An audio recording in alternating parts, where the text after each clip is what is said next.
वहीं ईरान की तरफ से इजराइल पर एक बार फिर से बड़ा हमला किया गया है और ये हमला भी इस बार भी हाइफा में ऑयल रिफाइनरी पर किया गया। उसके पहले भी हाइफा से ही तस्वीरें आई थी कि ऑयल रिफाइनरी को निशाना बनाया गया है। एक बार फिर से ईरान ने एक बड़ा हमला इजराइल में किया है, हाइफा की तेल रिफाइनरी पर किया है।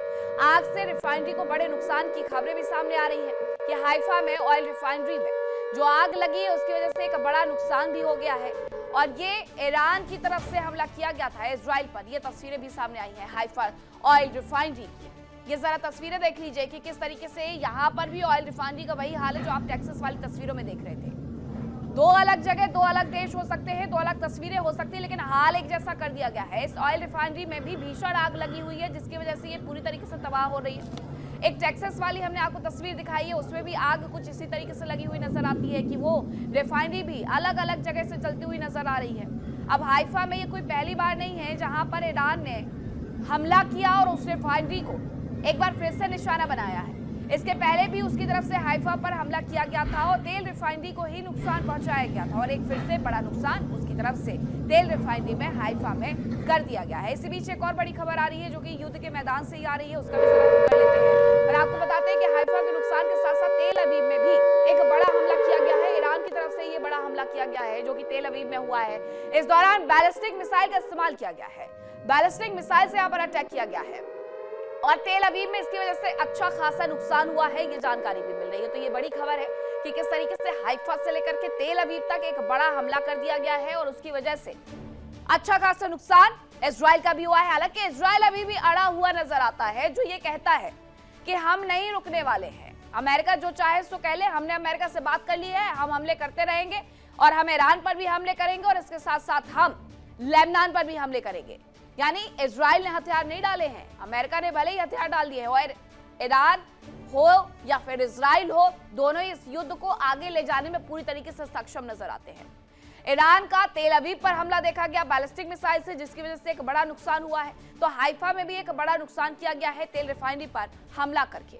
और ये जो तस्वीरें आई हैं दोनों ही जगह से, हाइफा से आई हो या फिर तेल अवीव से आई हो, ये बताता है कि ईरान भी उस बदले की आग में जल रहा है जो उसका सब कुछ जला करके खाक कर रहा है।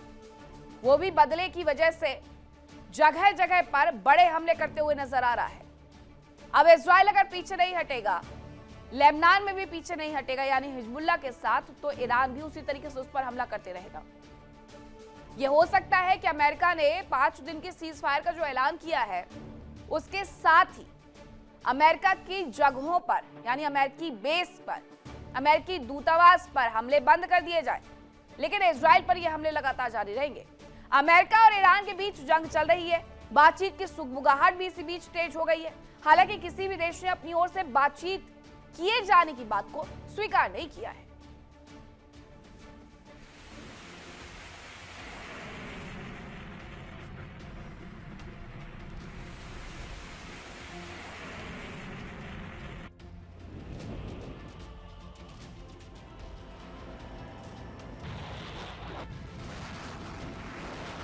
ट्रंप ने जंग तो शुरू कर दी, लेकिन अब उन्हें इसका अंत नहीं दिख रहा,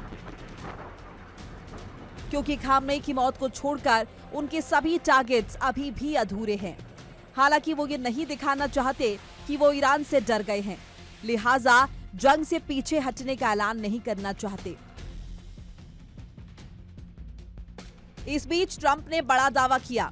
पत्रकारों से बात करते हुए वो कह गए कि पीट हेगसेथ ने ही उन्हें सबसे पहले जंग की सलाह दी थी। We can take a stop and make a little journey into the Middle East and eliminate a big problem. And Pete, I think you were the first one to speak up, and you said, "Let's do it."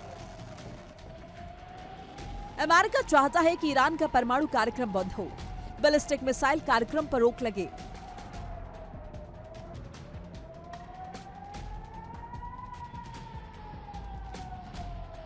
Proxy संगठनों को support बंद हो जाए।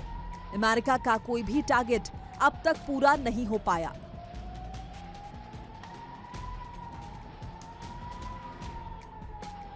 उधर Iran ने साफ तौर पर कह दिया है कि वो परमाणु प्रोग्राम के सिवाय किसी पर भी बात नहीं करेगा। साथ ही अब ईरान ने जंग में हुए नुकसान का मुआवजा दिए जाने की मांग भी जोड़ दी है। इसके अलावा ईरान चाहता है कि उस पर लगे सभी प्रतिबंध हटाए जाएं।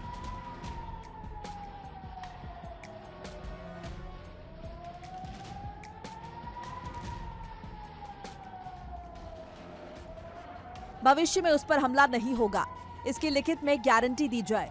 साथ ही ईरान ने अब हॉर्मुज से गुजरने वाले जहाजों से टैक्स वसूलने की बात की है।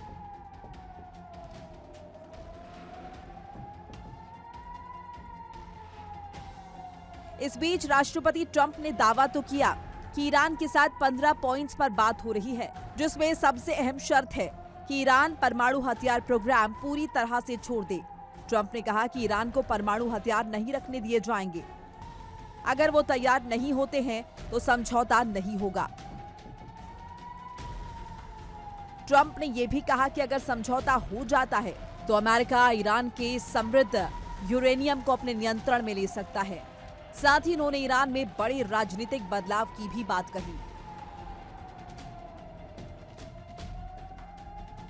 साफ है कि अमेरिका और ईरान अपनी अपनी मांगों पर अड़े हैं। इस बीच जंग और तेज होती जा रही है। ईरान के पलटवार से अरब देशों और इजराइल में जबरदस्त आग लगी है। अमेरिका को आर्थिक रूप से नुकसान हो रहा है और ट्रंप सीज फायर के लिए बेकरार होते जा रहे हैं।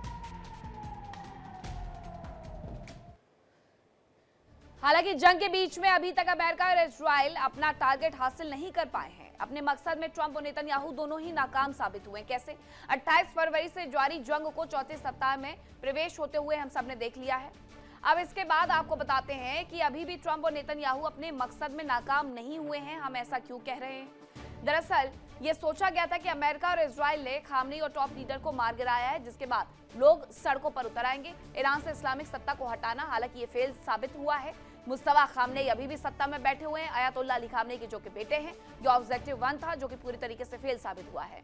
इसके बाद ईरानियों से कहा कि अपने भविष्य और देश की बागडोर संभालिए। लोगों से बार बार ये कहा गया कि वो सड़कों पर आ जाए, चाहे वो नेतन्याहू हो या फिर ट्रंप हो, लेकिन लोगों ने ऐसा नहीं किया। तमाम नेताओं के होते हुए खामनेई के बेटे मुस्तफा खामनेई को सुप्रीम लीडर तक बना दिया गया और ये कह रहे थे कि इस्लामिक सत्ता वहां से हटा लेंगे, जो हुआ नहीं है। खामनेई के मरने के बाद भी खामनेई रिजीम ही वहां पर रह गया है। यानी जिस विकल्प को हटाने के लिए यह हमला किया गया था, उसका दूसरा ही विकल्प आ गया है। इस्लामिक सिस्टम एक्टिव हुआ और इसके साथ साथ कट्टर भी हो गए कि अब तो हम ईरान कह रहा है कि अमेरिका और इजराइल से हम बदला लेकर के रहेंगे। यूएस इजराइल ईरान के न्यूक्लियर प्रोग्राम को खतरा मानते हैं। ऑब्जेक्टिव दूसरा है ये कि न्यूक्लियर प्रोग्राम जो कि तबाह करना था, लेकिन वो भी फेल रहा है। ईरान को हमेशा से कहा गया कि आप जो न्यूक्लियर प्रोजेक्ट पर काम कर रहे हैं वो पूरी दुनिया के लिए खतरा है।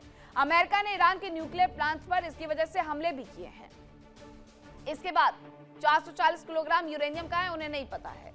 ये अभी भी ईरान के पास ही है, लेकिन ना तो इजराइल जानता है ना ही अमेरिका जानता है कि कहाँ है। सीआईए ने भी अपनी रिपोर्ट में इसका खुलासा कर दिया है। उनका कहना है कि ये अभी भी ईरान के पास ही पड़ा हुआ है। खुद जो इंटरनेशनल एजेंसी है IAEA, वो भी कह रहा है कि उसे भी नहीं पता कि ये इनरिच्ड यूरेनियम आखिरकार है कहाँ। इस्फहान न्यूक्लियर प्लांट पर 200 किलो यूरेनियम है, IAEA ये कह रहा है, लेकिन वो पूरी तरीके से ये भी नहीं बता पा रहा है कि पूरा जो 440 किलोग्राम है वो इनरिच्ड यूरेनियम आखिरकार कहाँ रखा है। ईरान के पास मिडिल ईस्ट में मिसाइलों का एक बड़ा जखीरा भी देखने को मिल रहा है, जो अपनी मिसाइल सिटी के माध्यम से बार बार दिखाते रहते हैं। यानी अभी उनके हथियार खत्म नहीं हुए हैं। ये जंग जैसे लंबे चलेगी, उनके हथियार भी वैसे ही रहेंगे। बैलिस्टिक मिसाइलों का जो खात्मा करने की सोची थी उन्होंने, उसमें भी नाकामयाब साबित हुए हैं अमेरिका भी और साथ साथ इजराइल भी। ईरान की मिसाइल की मारक क्षमता 4000 किलोमीटर से ज्यादा की हो गई है। गुजरे जमाने की बात हो गई जब खुर्रमशाह 4, जिसकी मिसाइल की जो ताकत थी, जो क्षमता थी, वो 2000 किलोमीटर थी। उससे कहीं ज्यादा दूर उन्होंने 4000 किलोमीटर मारक क्षमता वाली बैलिस्टिक मिसाइल बना ली है, जो कि पिछले दिनों द्वीप पर हमला करते हुए भी नजर आई थी। और अभी तक नहीं पता किसी को कि आखिरकार वो 4000 किलोमीटर दूर की मारक क्षमता वाली मिसाइल है कौन सी, उसका नाम क्या है। 24 दिन की जंग में बैलिस्टिक मिसाइल्स में ईरान के पास कमी आई है, ये हो सकता है, लेकिन खत्म नहीं हुई है, ये वो खुद बताते हैं। ईरान के पास ड्रोन्स की भी कमी आई है, लेकिन मिसाइल सिटी में उन्होंने जो कल तस्वीरें दिखाई थी, उससे ये भी कह रहे हैं, वो संदेश दे रहे हैं कि हमारे पास कमी हो सकती है, लेकिन खात्मा अभी भी नहीं हुआ है। इसके साथ ही ट्रंप और नेतन्याहू का दावा है कि ईरान की मिसाइल क्षमता पूरी तरीके से खत्म हो चुकी है, और ये ट्रंप और नेतन्याहू का सिर्फ और सिर्फ बरगलाने वाला दावा है। इसमें कोई सच्चाई नहीं है। पूरी दुनिया बार बार वो वीडियोस देखती है जो कि सामने आते हैं ईरान की तरफ से। हाल ही में ईरान ने डिएगो गार्सिया में 4000 किलोमीटर दूर की मिसाइल क्षमता वाली मिसाइल का इस्तेमाल किया था, 4000 किलोमीटर जिसकी मारक क्षमता थी। इजरायली खुफिया एजेंसियों के मुताबिक ईरान के पास 10,000 किलोमीटर से ज्यादा रेंज की मिसाइल है और अगर उसने इसका इस्तेमाल कर लिया तो ये समझ लीजिए कि अमेरिका भले ही अपने घर में बैठे होंगे ट्रंप साहब, लेकिन उन पर यह हमला वो कभी भी कहीं से भी कर सकते हैं। अब इसी बीच एक और बड़ी खबर आ रही है, उसका रुख कर लेते हैं। खबर यह है कि ईरान का इराक पर एक बड़ा हमला देखने को मिला है। ईरान ने एक बार फिर से इराक पर हमला कर दिया है और एक बार फिर से इरबिल में ही अटैक किया गया है, मिसाइल अटैक किया गया है। कई मिसाइल से हमला किए जाने का दावा तक किया जा रहा है। इरबिल को एक बार फिर से निशाना बनाया गया है। इराक में भी जगह जगह पर हमले हो रहे हैं। जरा ये तस्वीर मैं आपको दिखा देती हूँ। आप ये जो आसमान से आती हुई एक रोशनी देखते हैं, किरण देखते हैं, वो दरअसल ये मिसाइल से जो कि बार बार गिरती है, कभी इरबिल पर गिरती है तो कभी बगदाद में गिरती है और इसके साथ साथ काफी नुकसान भी कर देती है। मिडिल ईस्ट की सारी कंट्री सिर्फ इसलिए चुपचाप बैठी हुई हैं कि जो उनके सामने खड़ा हुआ है वो दरअसल ये कहता है कि वो अमेरिका के बेस पर हमले कर रहा है और अमेरिका ये कहता है कि आप इस जंग से अभी तो दूर रहिए, हम आपकी सुरक्षा करेंगे। इसीलिए इराक हो या फिर दूसरे अन्य देश हो, वो चुपचाप बैठे हैं। आप ये जो आसमान में आती हुई रोशनी देख रहे हैं, दरअसल ये मिसाइल है और ये इरबिल पर इसी तरीके से दागी गई है ताकि वहां पर और ज्यादा नुकसान उनकी तरफ से यानी ईरान की तरफ से किया जा सके। तो तस्वीर आपने देख ली, खबर आप समझ गए होंगे कि अभी भी ईरान रुक नहीं रहा है कि इराक पर हमला ना करे, ओमान पर हमला ना करे, जॉर्डन पर हमला ना करे, बहरीन पर हमला ना करे। वो अभी भी सऊदी अरब को भी निशाने पर लिए हुए है और इराक में भी जगह जगह पर हमले करते हुए नजर आ रहा है। ऐसे में जो तस्वीर आई है इरबिल से, वो ये बता रही है कि उसकी मिसाइल कम हो सकती है लेकिन खत्म हो गई है। ये कह देना बिल्कुल और बिल्कुल बेवकूफी हो जो कि बार बार इजराइल और अमेरिका की तरफ से की जा रही है। इजराइल और अमेरिका शायद ये पूरी दुनिया से ज्यादा खुद को एहसास दिलाने में लगे हुए हैं कि ईरान के पास अब मिसाइल्स नहीं बची हुई है, क्योंकि तेल अवीव और हाइफा का जो हाल किया गया है ईरान की तरफ से, वो ये बताता है कि मिसाइल अगर कम भी हुई है तो मारक क्षमता बिल्कुल खत्म नहीं हुई है। जंग में ट्रंप, इसीलिए ये नहीं कह रही हूं मैं कि परेशान है, जंग में ट्रंप यूं ही परेशान नहीं है, उनके कई अपने ही उनका साथ छोड़कर के भी जा रहे हैं। आइए अब आपको बताते हैं कि ट्रंप के वो कौन कौन से सहयोगी हैं जो उनका साथ छोड़ते हुए नजर आ रहे हैं।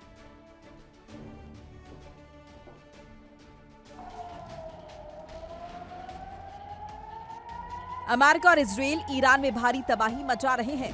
ईरान का जर्रा जर्रा हमलों की गवाही दे रहा है, लेकिन ईरान के पलटवार से इजराइल में बर्बादी का मंजर दिख रहा है, तो वहीं अमेरिका को आर्थिक नुकसान हो रहा है।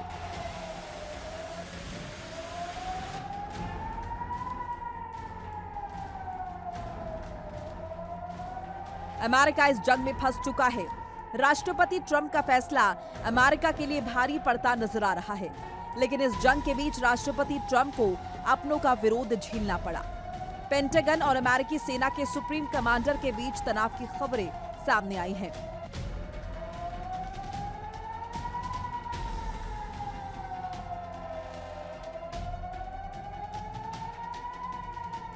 जॉइंट चीफ ऑफ स्टाफ के अध्यक्ष जनरल डैन केन और राष्ट्रपति डोनाल्ड ट्रंप के बीच ईरान के खिलाफ सैन्य कार्रवाई को लेकर गंभीर मतभेद और विवाद की खबरें सामने आई हैं।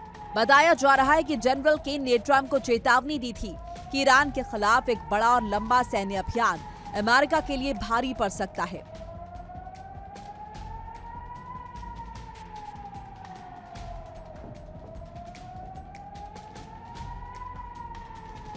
बताया जा रहा है कि डैन केन ने व्हाइट हाउस की बैठकों में स्पष्ट किया कि यूक्रेन और इजराइल की मदद के कारण अमेरिका के पास महत्वपूर्ण हथियारों और मिसाइल डिफेंस सिस्टम के भंडार में कमी आई है।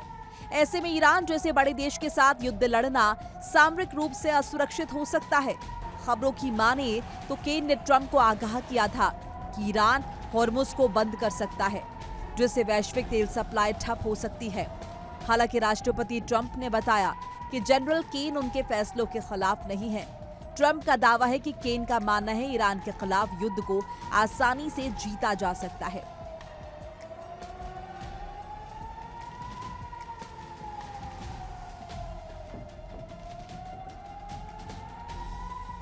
अमेरिका की ईरान पर हमले के विरोध में नेशनल काउंटर टेररिज्म सेंटर यानी एनसीटीसी के निदेशक जो केंट ने अपने पद से इस्तीफा दे दिया।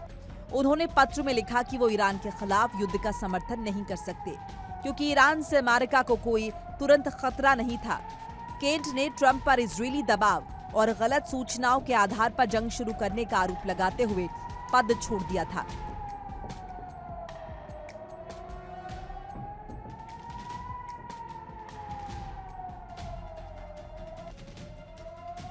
साफ है कि राष्ट्रपति ट्रंप को ईरान के खिलाफ जंग को लेकर अपनों का विरोध भी झेलना पड़ा।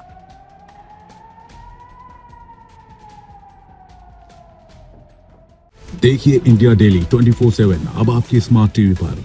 इंडिया डेली मौजूद है सभी डिजिटल प्लेटफॉर्म पर लाइव और लगातार। इंडिया डेली 24/7 हर दिन राष्ट्र को समर्पित।